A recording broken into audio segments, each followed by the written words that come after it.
Hi. Okay. Now we're going to talk about navigating the escape room or the overlay or the coping mechanism. And the reason is because I think it's a good time for me to talk about the factors that come up in navigating it while I have one that I'm working through as well. Because it's kind of perfect how it's like if I didn't have something to still work through, then I wouldn't be able to remember all the steps that are important to share. Right? Okay, so first of all, these coping mechanisms are here to protect us, to help us, and I would call them like our lesson plan. We're learning from the situations that we get in, the experiences we have, the perceptions that we have, and the stories we tell about those experiences. So, one thing that might come up, so if we're looking at our coping mechanism or our state of limitation as an escape room, can you imagine yourself as the escape artist in the escape room, which is the pattern that you've noticed yourself in? Like, I always fall into this limitation. For me, I'm going to share that I've noticed one of mine active, and that's what's enabling me to talk about this. But the first thing I want to mention is these overlays, we're not always seeing through the lens of them. We're not always stuck in the room, right? We can navigate our life, and then all of a sudden, we're back into that pattern or back into that limitation. It's only on one part of life or one experience that we have. You know, it's not like when I share this limitation, it's not like it's always active. I'm always stuck on it, and I've never been able to experience things outside of it. But when I am stuck in the room, that's the time for me to navigate and grow from the room. Okay, so I wanted to stress that as well, because there might be a part of us that just wants to step into denial because we realize like, oh, well, that's not always limiting me, so it must not be my limitation. No, it's just when you get into a certain experience that it becomes active. The overlay goes whoop, and drops the veil over you.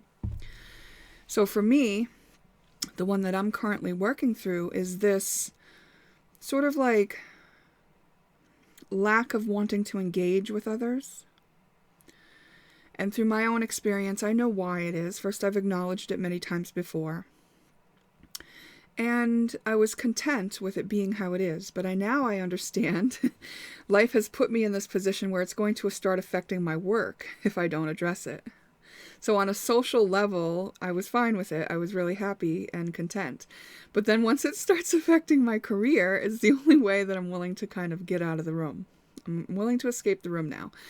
Because now I see that it's time for me to be around like-minded people. And the reason why I was content with not being around like-minded people before was because I had an overlay. I was in the escape room, but I wasn't trying to escape. I was very comfortable there. I had everything I need there. My warm bed, all the yummy food I need, some good entertainment, some crafts, you know, luxurious surroundings that I've created for myself. And I know that one person's luxury is another person's trailer. But, you know, like I was happy with my escape room and my comfort zone. So an escape room could also be equated to a comfort zone. A coping mechanism could also be equated to a comfort zone. And, but now I'm seeing that I need to. So I start addressing it and I go, okay, I'm in my escape room. First thing I did was I imagined myself as the escape artist. And I imagined that the environment can show me all the things I need in order to escape this room.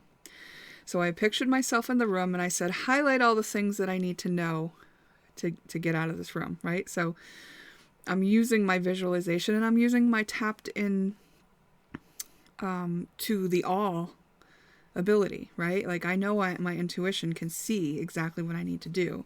So I'm asking it to participate in this adventure here of escape. So one thing that comes up was, okay, well, why don't you want to go be around people right now? It's like, well, there's people I could be around. I just don't want to. My experience with them is that they're not really engaged in growing and learning in the same way I am about the topics that I am. So it hasn't been really fun. A lot of the people that I have that are in my immediately accessible area of reach would be people who are in suffering and are not living in the joyous and peaceful state that I find myself in otherwise, right? So it's like, it's kind of a bummer, right? Because I'd like to be able to relate to people on that level, right? Of where I'm at, which is there's a solution for everything, and isn't this fun to discover and learn what we can do here, what we can create. And so then like this part of me that realizes, oh, well, why wouldn't I just meet new people then? And then there's this moment where I go, oh, that would require me to go step out, and then I'm risking encountering another person who doesn't get it. Like, okay, what would be so bad about that? Well, it could hurt. They could reject me. Oh, okay. Now we're talking. Now we're realizing we have a pain to deal with, a pain to be present with, a feeling of rejection and hurt about not being able to get along with those who I've been in relationship with prior, right? There's a pain associated with that, a loss, and it's sad. And so now I'm finding, okay, so I need to be present with those feelings, right? So what is the hidden benefit of staying in this room? Okay, so usually the reason why we haven't escaped the room yet, if we've been in a cycle, if we've known about this cycle for a long time, is because there's a hidden benefit to being in there. So the hidden benefit of me staying in my room is that I don't have to risk being hurt again. Like, oh, okay. Well, if I become the one who's loved myself through those hurts, then it doesn't matter if I get hurt again, right? If I become the one who knows that her value is not dependent on her other people's perception and want or dislike of her. It's like, okay, so here's just another layer of that. I've dealt with that on many other layers, but not in this overlay. Because in this overlay, it served me not to engage. It, in many other ways, I'm perfectly capable and able to go out into the world and navigate any potential rejection. You do it every time you drive, right? You do it in the grocery store. You do it when I do festivals or whatever, and I'm greeting people face to face, sitting down with them and talking about intimate topics. Like, these are all potential times for me to be rejected or judged or perceived or misunderstood. And I navigate those just fine, and I always understand if it were to happen, or if it does happen, like if there's some angry driver on the road, I'm not taking it personal. I don't think I'm a bad person just because they're having a bad moment. So it's just that in this overlay, I hadn't resolved that. It was still serving me in this overlay. Okay? So identifying that gives me the ability to understand myself, like, oh, okay, because it was still serving me, I hadn't processed through those feelings yet on this experience, on this level. So then it's a matter of being present with and welcoming in those sad feelings of rejection. Like, there have been people, and all I have to do is think about the people that I really wanted to be friends with and who rejected me, or who I really wanted to grow with and who thought I was crazy or dismissed me or found me annoying. And there are plenty of them in my environment to help me elicit that feeling, because my environment is directly reflecting my overlay. Okay, that's why they're there. They're holding a place for me in that pain. They are the ones who are me. When I said there are people around me who just don't get it, that they're not kind of doing the same thing I'm doing, so if I were to hang out with them, it doesn't seem as fun.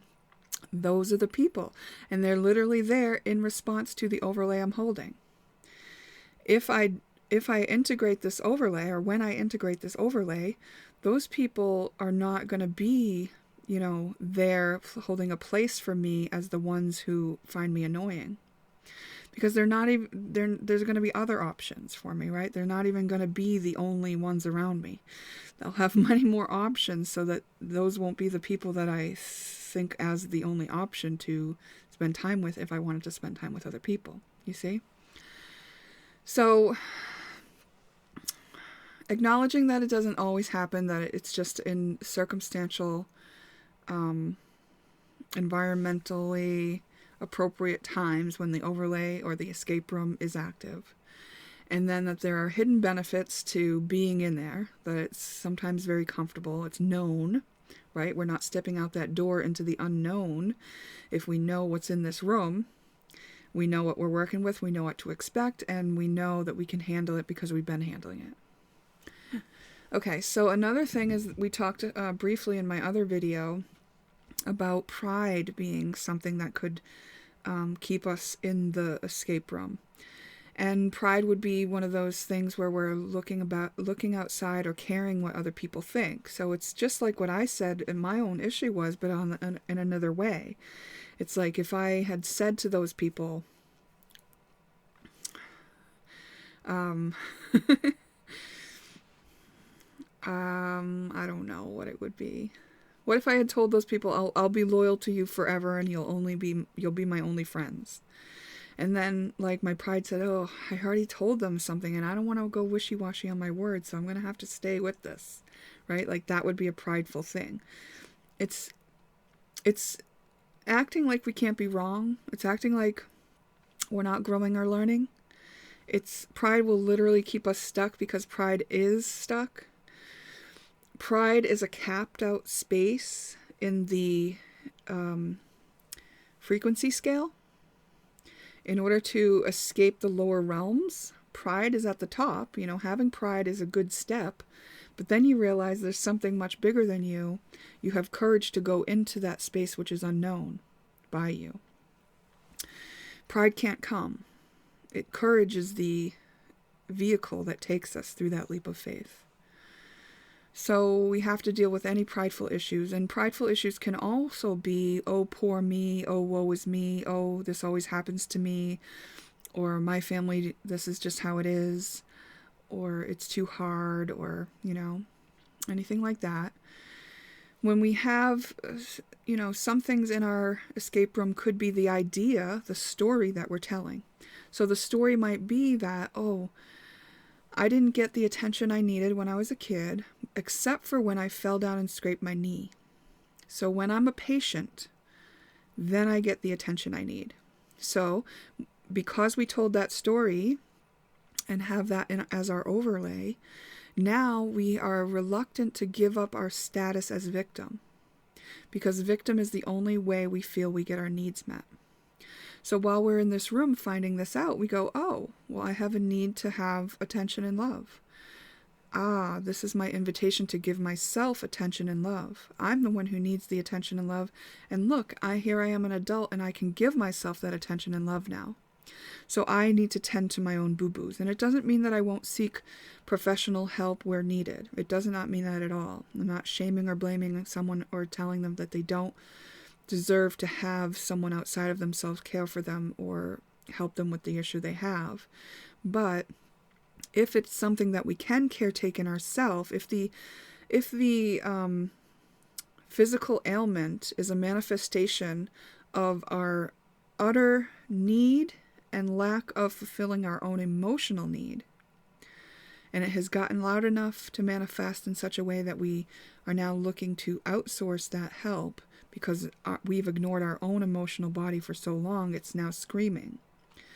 You can see how addressing it from both angles could only help. Like instead of putting it all on the doctor or the nurse to caretake us, that we also caretake ourselves. Well, we also care about how we feel.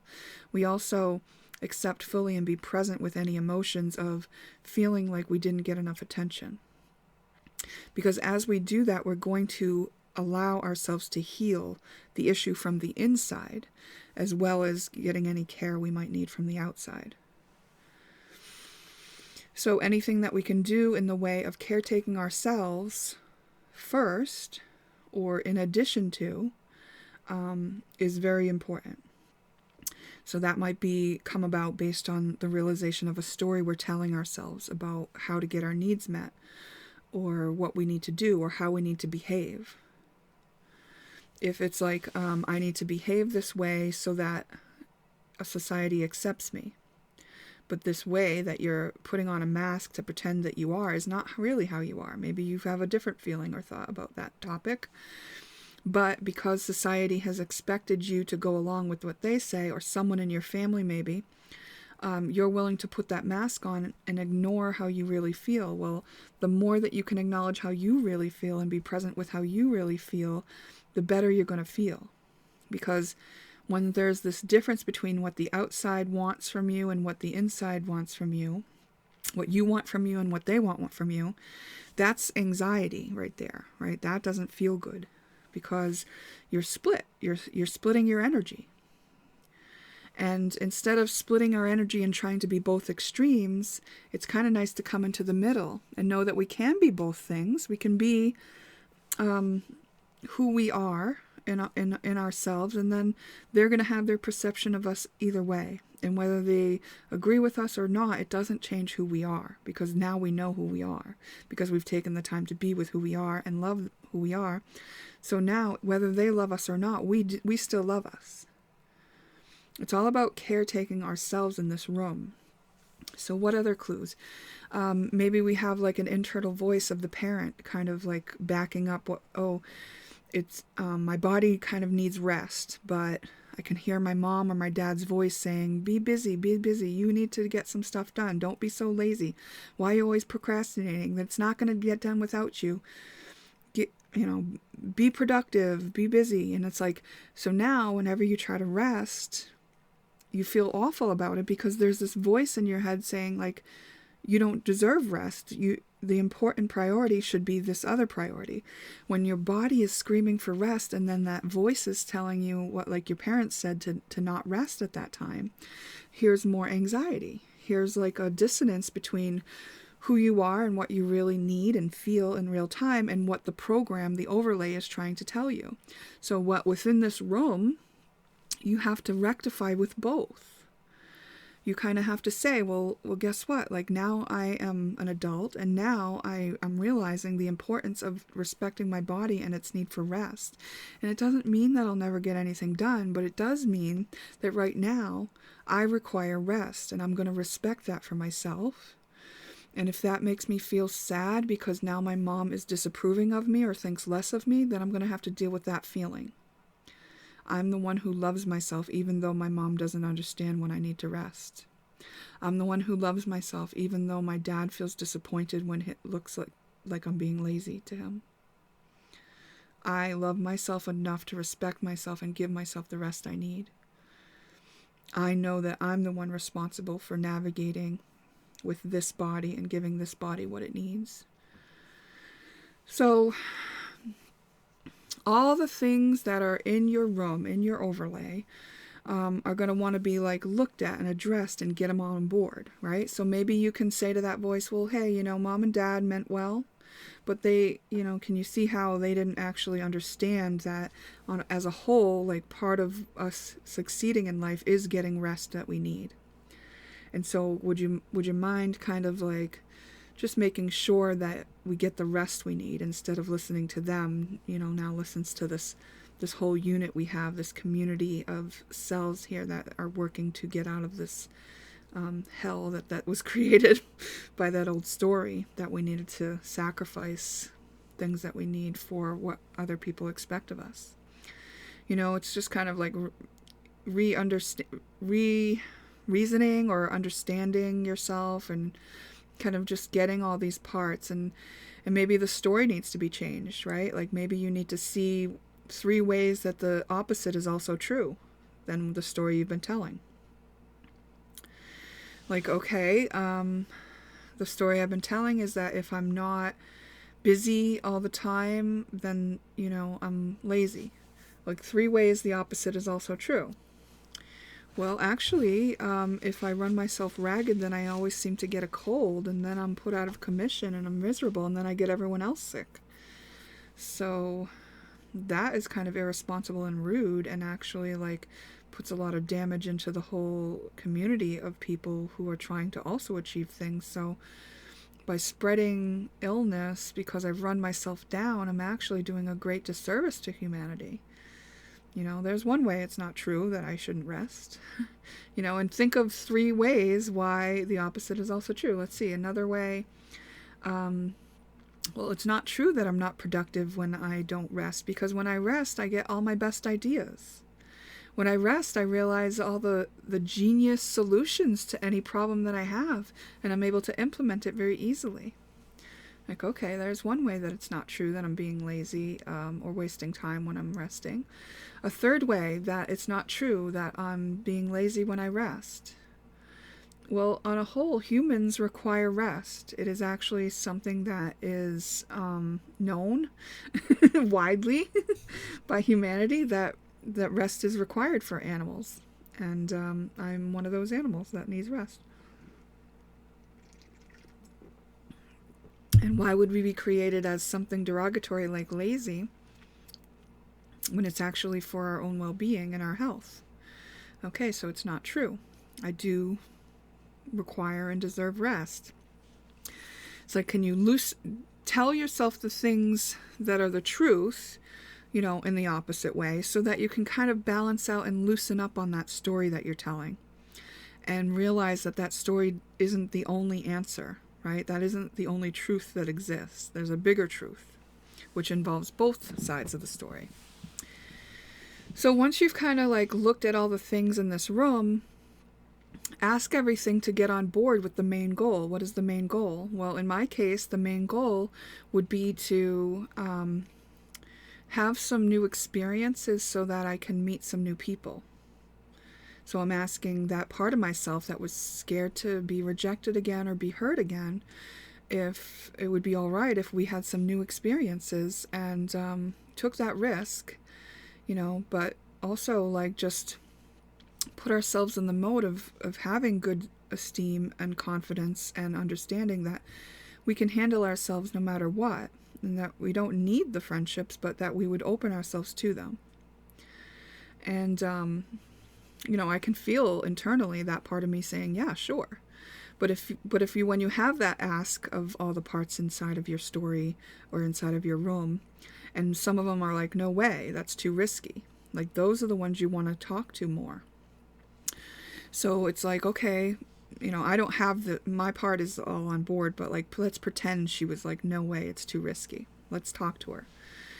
So I say, well, okay, so what would be so bad about it if we go out there and meet some new people? Well, one of them could be a rapist. Like, this might be her fear, right? It's like, okay, I understand. So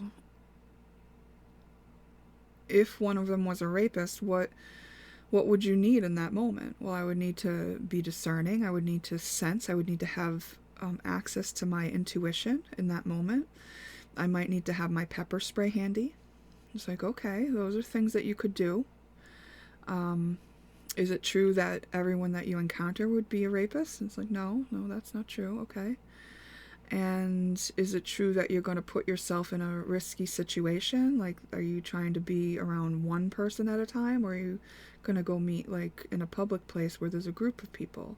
It's like, oh yeah, I'll probably be in a group of people. It's like, okay. And are you planning on, you know, going home with one of those people that would put you in a risky situation? Well, no, actually I'm not. I'm like, okay. So you think that you might have time to get to know somebody before you were ever in a situation where it was risky to your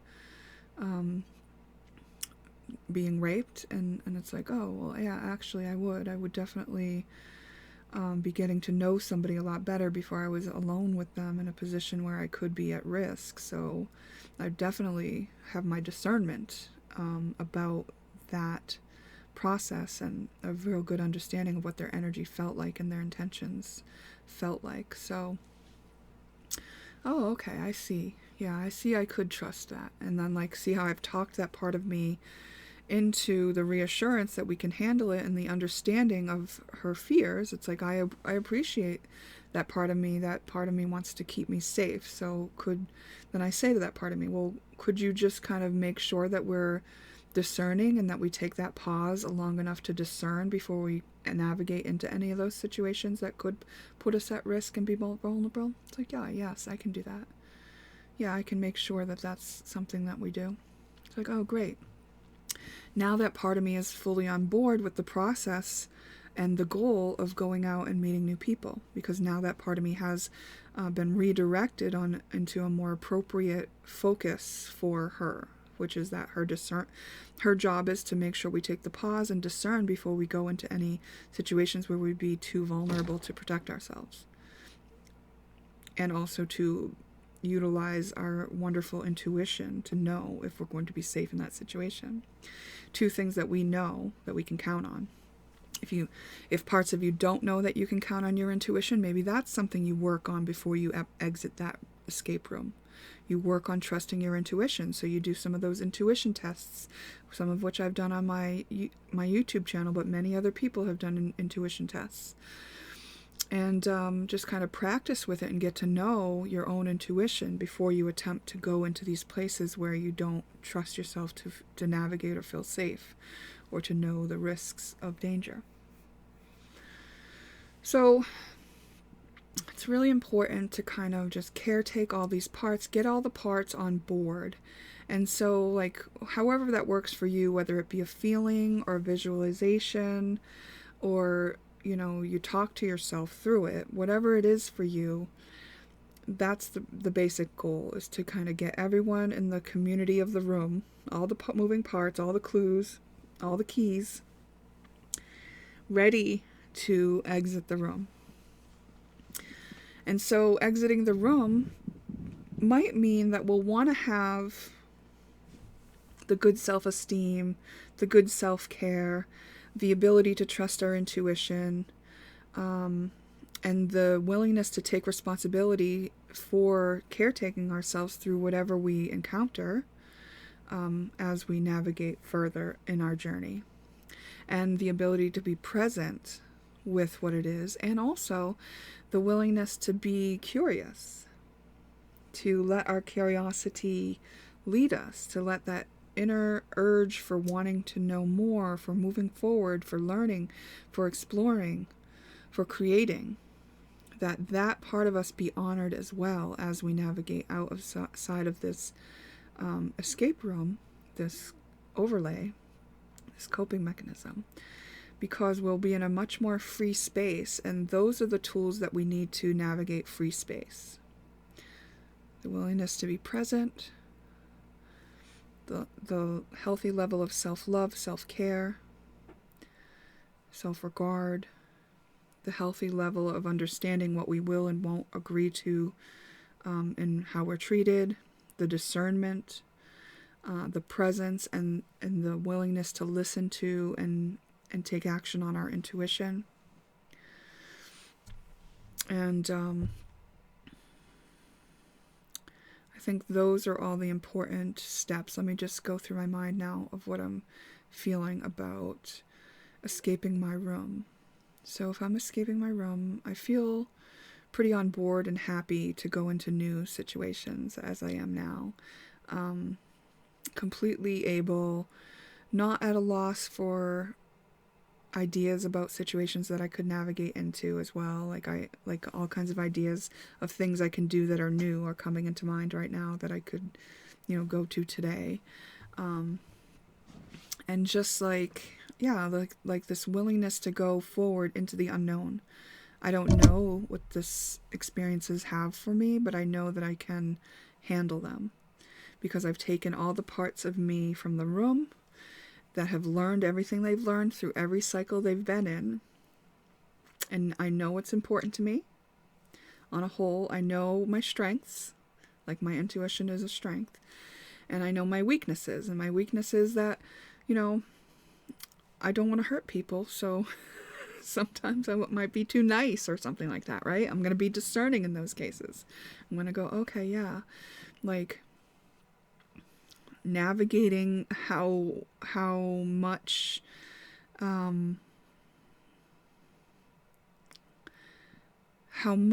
I am willing to hold a boundary, right? Like, and I would say that I'm fully willing.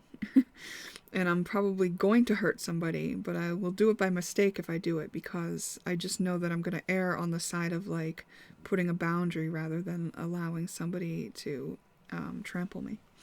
Because I've just had, too much time allowing people to trample me at this point. So, and then I'll get stronger and stronger as I navigate those situations, right? It's like more navigation of systems, of situations where I am in my own worth and I'm not accepting of those who don't know my worth. Poor treatment of me will allow me to feel stronger in those situations.